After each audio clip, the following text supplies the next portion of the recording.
ओम ऐसे ऋषभदेव जिनेन्द्र भगवान जिन्होंने 8 विशेष कलाओं 64 सामान्य कलाओं को बताया, 80 कृषि शिल्प आदि की शिक्षा दी इस युग के प्रारंभ में। और अपने 2 पुत्रियों को और 101 पुत्र 2 पुत्रियों को उन्होंने अंक और शब्द की शिक्षा दी। ऐसे ऋषभदेव भगवान जो प्रजा पालक कहलाए। कोई काम नहीं है मुश्किल जब किया इरादा पक्का। लोगों को लगता है काम बहुत कठिन होगा, प्रारंभ में ऐसा ही लगता है। जब अंतर्मना ने सिंह निष्कित व्रत की साधना को प्रारंभ किया, 186 दिन की साधना, कमाल हो गई। इतने दिन तक उपवास करना, और वो भी एक कक्ष में रहकर मौन रहना, बहुत कठिन काम है। मौन रहना एक कक्ष में, व्यक्ति कितनी देर मौन रहेगा? सोचो जरा, कितनी देर?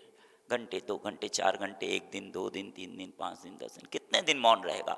और मौन रहने के बाद किसी से मिलना नहीं, किसी की तरफ देखना नहीं, किसी से कोई प्रयोजन नहीं, बस बैठ करके आनंद से जाप करना और स्वाध्याय करना। व्यक्ति कितनी माला फेरेगा? सोचा आपने कभी? व्यक्ति कितने स्वाध्याय करेगा, कितना पढ़ेगा, और विश्राम भी करेगा तो कितना करेगा? सोचो जरा। उस कठिन साधना को करने वाले और कोई नहीं, एकमात्र वर्तमान में साधक अंतर्मना आचार्य प्रसन्न सागर जी महाराज हैं। और इसलिए जब इरादा पक्का होता है तो कोई भी काम मुश्किल नहीं होता है। पूरे आनंद के साथ में इस अर्घ को चढ़ाते हैं। संभवनाथ भगवान के उस धवलकूट की जो वंदना करता है, परिक्रमा करता है, तो उसके परिणामों में भी उज्ज्वलता आ जाती है, परिणाम निर्मल हो जाते हैं, और फिर उसके जीवन में कुछ भी असंभव नहीं रहता। वो जैसा सोचता है, जिस कार्य को करना चाहता है, वो कार्य क्रियान्वित हो जाता है जो उसके अनुकूल होता है। सुमतिनाथ मतलब बी पॉजिटिव, सकारात्मक सोचना। अंतर्मना की सिंह निष्कित व्रत की साधना पदमपुरा में चल रही थी, और उस साधना के दौरान एक उपवास पारना, 2 उपवास के बाद पारना, 3 उपवास, 4, 5, 6, 7 उपवास, और 7 उपवास के बाद उनके 6 उपवास के बाद उनकी फिर पारना होनी थी। और पारना की विधि उनकी नहीं मिली। लगभग 200-250 से भी ज़्यादा लोग पड़गाने के लिए खड़े थे, लेकिन उन लोगों का कुछ यूँ कहें पुण्य कमज़ोर रह गया, या विधि नहीं मिल पाई। लेकिन अंतर्मना विधि नहीं मिली तो वापस लौट गए। लेकिन उनके चेहरे पर वही मधुर मुस्कान, वही आनंद, और फिर पुनः 7 दिन की कठिन साधना, और उसके बाद फिर पारना। 15 दिन बाद सोचो, इस धैर्य को रखना, और उस साधना के दौरान रोज पद्म प्रभु भगवान की 108 परिक्रमा करना कठिन काम है। इतने व्रत उपवास के दौरान उस परिक्रमा को करना और आनंदित रहना। और परिक्रमा करने से क्या होगा? स्पष्ट मानना है अंतर्मना का, और कुछ हो या ना हो, परिक्रमा एक वशीकरण मंत्र है। जब भी कुछ चीज़ की आवश्यकता होती है बच्चों को, तो बच्चे माता पिता के आसपास चक्कर लगाते हैं, माँ के पास चक्कर काट रहे हैं बच्चे। क्यों? बच्चे को कुछ चाहिए। माँ ने पूछा, बेटा क्यों चक्कर लगा रहे, क्या चाहिए? मम्मा बाहर वो आइसक्रीम वाला। अच्छा ठीक है, जाओ शक्कर के डब्बे में वो रुपए रखे हैं, ले आओ। ओके। अगर वो डायरेक्ट मम्मा से कहता, मम्मा आइसक्रीम खानी, देख नहीं रहे हो कोरोना फैल रखा है, मौसम खराब है, उसको डांट पड़ जाती। लेकिन व्यवस्थित हो गया। आप भी तो चक्कर लगा रहे हैं, घर से मंदिर तक, घर से ऑफिस तक, या अपने इष्ट मित्रों तक, चक्कर तो लग ही रहा है। और संसार में हर व्यक्ति चक्कर को लगा रहा है। यहाँ तक कि कोर्ट कचहरी, उनके भी चक्कर लग रहे हैं, डॉक्टरों के पास भी चक्कर लग रहे हैं, चक्कर लगा रहा है। लेकिन यदि वो परमात्मा की परिक्रमा करता है, तो परमात्मा उसके निकट आ जाता है। सोचो जरा, जब आपका विवाह हो रहा था, उस कन्या को जिसको आपने पसंद किया, तो आपने उस अग्नि के, उस लकड़ी के कितने चक्कर लगाए? कितने? 4, 7? 7 लगाए। कह रही 7। अगर आपने कम चक्कर लगाए तो वो लड़की आपको प्राप्त नहीं होगी, और अगर ज़्यादा लगाए तो भी प्राप्त नहीं होगी। चक्कर आपको व्यवस्थित लगाने पड़ेंगे। और आपने 7 चक्कर लगाए तो आपको एक गृहिणी मिल गई। अब सोचो जरा, वो गृहिणी जो आपका 24 घंटे ख्याल रखती है, 24 आवर्स राउंड द क्लॉक, आपके कमरे को अच्छा रखती है, आपके वस्त्रों को ठीक रखती है, आपके ऑफिस आने जाने वाले फाइलों को, उन कागजों को जो घर में है उनको ठीक रखती है, आपके कुल को आगे बढ़ाती है, आए हुए अतिथियों का स्वागत सत्कार करती है वो गृहिणी। और यदि आप 1 लाख रुपए भी खर्च करते महीने का, तो ऐसा सर्वेंट आपको मिलने वाला नहीं था जो 24 घंटे आपका ख्याल रखे। केवल 7 चक्कर लगाने से वो गृहिणी आपको मिल गई। और उस गृहिणी को क्या प्राप्त हुआ? जब उसने आपके 7 चक्कर लगाए तो आपने, आपके पुरखों ने, बाप दादाओं ने जितनी संपदा को जोड़ा, बंगले, गाड़ी, रुपए, पैसा, जितना भी, उन सब की मालकिन वो बन गई।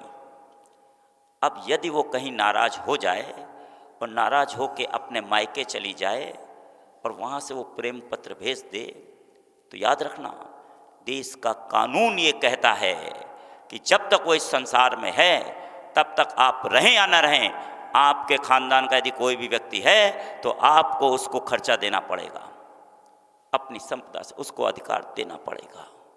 ठीक उसी प्रकार से यदि आप परमात्मा के चक्कर लगाते हैं, उनकी परिक्रमा करते हैं, 3 लोक के स्वामी हैं, हे प्रभु जिस संपदा को आपने पाया है वो संपदा में मैं अपना अधिकार चाहता हूँ, इसलिए परिक्रमा करते रहो। निश्चित रूप से आप जो चाहते हैं उसकी प्राप्ति होगी। जीवन के कुछ अनछुए पहलुओं में विहार चल रहा था और मार्ग में दिगंबर, हाँ ये बाहर चेक करो है ना, और अनछुए पहलुओं के तहत विहार चल रहा था। मार्ग में एक पक्षी घायल पड़ा हुआ था। अंतर्मना की दृष्टि पड़ी, उन्होंने उस पक्षी को पीछे लगाई, धीरे से हाथ पे उठा लिया और उठा के चले। पास में ही जिनालय था, उस जिनालय के दर्शन करने के लिए वहाँ पहुँचे और उन्होंने उसे मंत्र सुनाया और धीरे से वहाँ जो टेबल लगी हुई थी, चौकी थी, उसके ऊपर उस पक्षी को रख दिया। दर्शन किए, दर्शन करके आए, पुनः पीछे लगाई और वो पक्षी आसमान में उड़ गया, ठीक हो गया। ऐसे करुणा के धारी हैं अंतर्मना आचार्य श्री प्रसन्न सागर जी महाराज।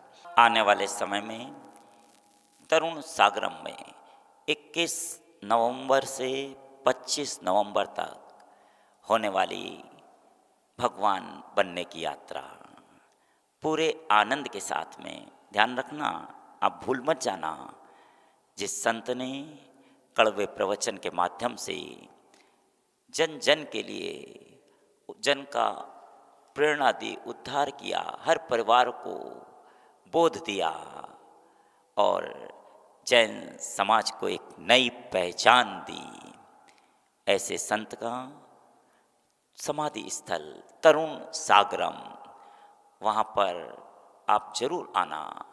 आ नहीं सकते कोई बात नहीं, लेकिन होने वाली उस प्रतिष्ठा में और वहाँ पर अंतर्मना आचार्य श्री प्रसन्न सागर जी गुरुदेव का प्रथम आचार पदारोहण दिवस 28 एवं 29 नवंबर को मनाने का हम आप सबको अवसर प्राप्त हो रहा है तरुण क्रांति मंच के तत्वावधान में।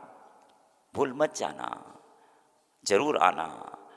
न आ सको तन से, मन से, धन से, जैसे भी हो सके तरुण सागरम में अपना योगदान जरूर देना। उपकारी के उपकार को ध्यान रखना।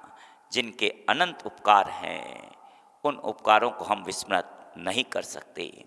इसलिए आने वाली पीढ़ियां भी उस उपकार को ध्यान रखें।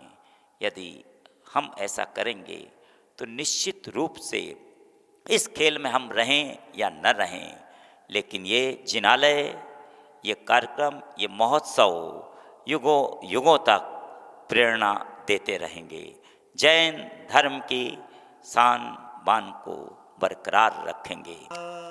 अंतर्मना के अनछुए पहलुओं के तहत हस्तिनापुर में जब थे, अचानक एक बंदर घायल हो गया।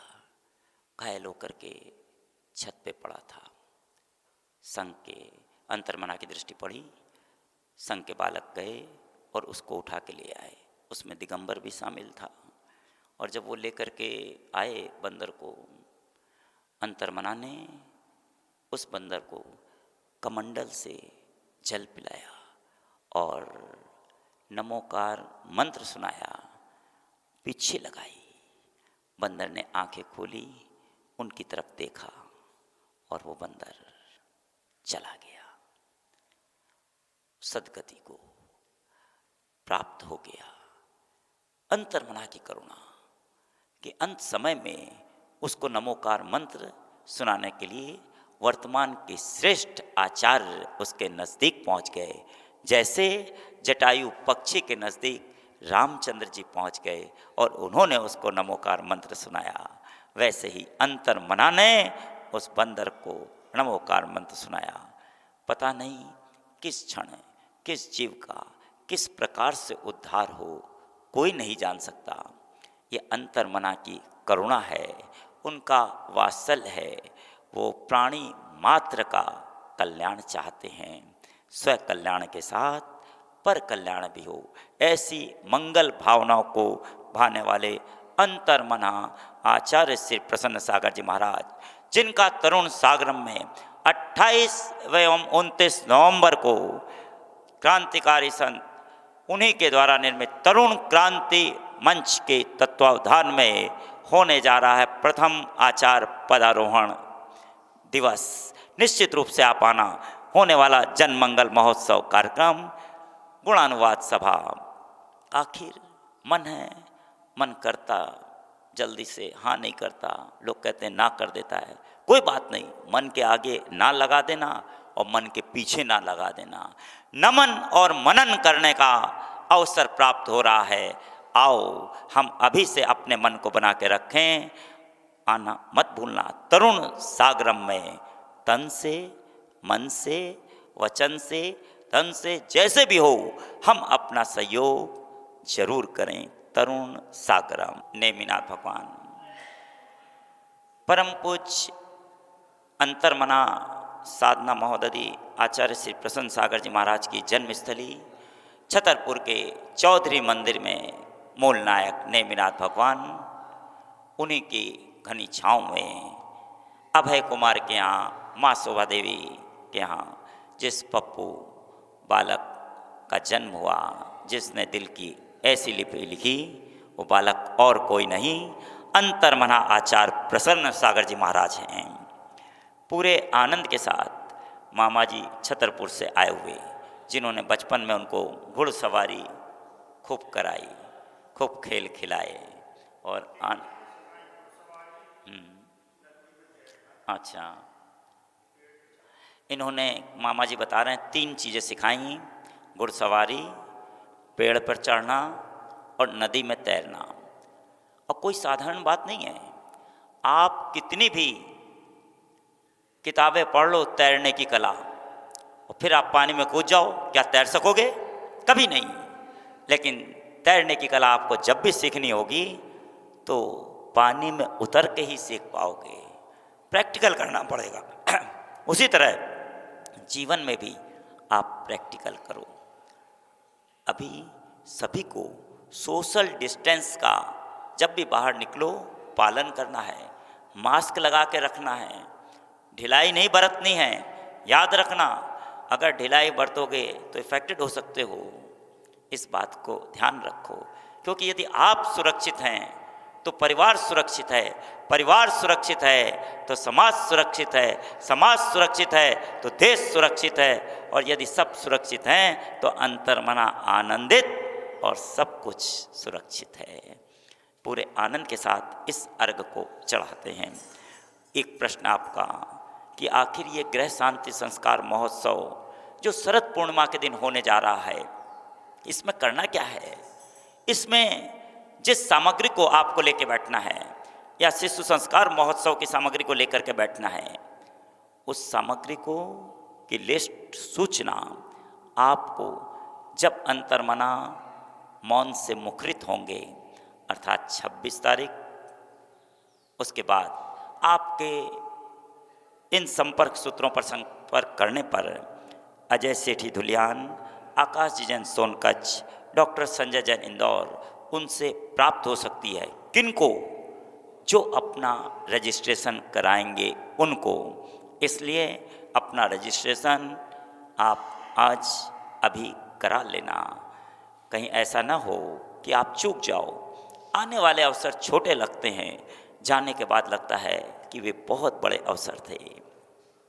पूरे आनंद के साथ वो नेमिनाथ भगवान ने भी विवाह करने के लिए जा रहे थे, द्वार पर बारात पहुंच गई, लेकिन उन्होंने पशुओं की उस करुण पुकार को सुना। अरे ये पशु, ये किसके लिए बांधे गए? ये क्यों करुण वंदन कर रहे? अरे जो बाराती आए हैं ना उनके लिए। अरे बस इतना ही देखना था। उन पशुओं की करुण पुकार को सुनकर नेमिनाथ भगवान वापस लौट चले और गिरनार जी के उर्जन शिखर पर जाकर ध्यानस्थ हो गए, और वहीं से उन्होंने निर्वाण को प्राप्त किया। प्रभु महावीर की स्तुति उससे पूर्व एक छोटा सा आज का नियम। किसी ने कहा हमारा नियम टूट गया, क्या करें? टूट गया तो कोई बात नहीं, उस नियम को फिर से करो, कर सकते हो। जो बालक चलेगा वही तो गिरेगा, और जो गिरेगा वही उठेगा, लेकिन उठने का प्रयास तो करना होगा। गिर गए तो इसका मतलब चलना बंद कर दो, ऐसा नहीं है। प्रयास करो चलने का, जरूर चलोगे। नियम का पालन हो सकता है, तुम नहीं कर पा रहे, कोई बात नहीं, करने वालों की अनुमोदना करो और प्रयास करो, कर सकते हो। आज का छोटा सा नियम, बहुत कठिन नियम नहीं है, कि आज निर्वाण कांड एक बार जरूर पढ़ लेना, जरूर पढ़ लेना। एक बार निर्वाण कांड पढ़ने से 68 तीर्थ वंदना करने का पुण्य प्राप्त होता है, अंतर्मना का स्पष्ट रूप से कहना है। इसलिए उस निर्वाण कांड को अपने YouTube पे देखना, गूगल पे देखना, बुक में देखना, मिल जाएगा। और आनंद के साथ एक बार परिवार के साथ बैठ कर के पढ़ लेना, कहना आओ एक साथ बैठ कर के निर्वाण कांड को हम पढ़ें परिवार के साथ आनंदित हो कर के। फिर देखना आपको किस आनंद की अनुभूति होती है। निश्चित रूप से जब करोगे तभी पा सकोगे। आपको फिर से बतला रहा हूँ, आने वाले 31 अक्टूबर शरद पूर्णिमा के दिन गृह शांति संस्कार महोत्सव प्रातः 9:30 बजे से जिनवाणी चैनल पर, अंतर्मना वाणी फेसबुक पर, यूट्यूब अहिंसा चैनल के माध्यम से आप जुड़ सकते हैं। अद्भुत, अद्वितीय, अनोखा अनुष्ठान। और इसके लिए उसी दिन होने वाला शिशु संस्कार महोत्सव 6 वर्ष से 16 वर्ष तक के उम्र के बालकों के लिए आप अपने परिवार के साथ घर पर बैठकर इस अनुष्ठान को कर सकते हैं। इस अनुष्ठान में मेरठ, गाजियाबाद, दिल्ली में रहने वाले जैन परिवारों के बालक बालिकाएं यहाँ पर मनसापूर्ण महावीर में आ सकते हैं। आप सभी को इसके लिए रजिस्ट्रेशन कराना है अजय सेठी धुलियान के पास, आकाश जैन सोनकच्छ, डॉक्टर संजय जैन इंदौर के पास। जिनका रजिस्ट्रेशन हो जाएगा उनके पास उस दिन किस सामग्री का प्रयोग करना है, करना क्या है, वो सब सूचनाएं आपके पास व्हाट्सएप के माध्यम से आपके मोबाइल पर, आपके संपर्क सूत्र आपके दिए हुए नंबर पर पहुंच जाएगी। इसलिए रजिस्ट्रेशन ज़रूर कराएं।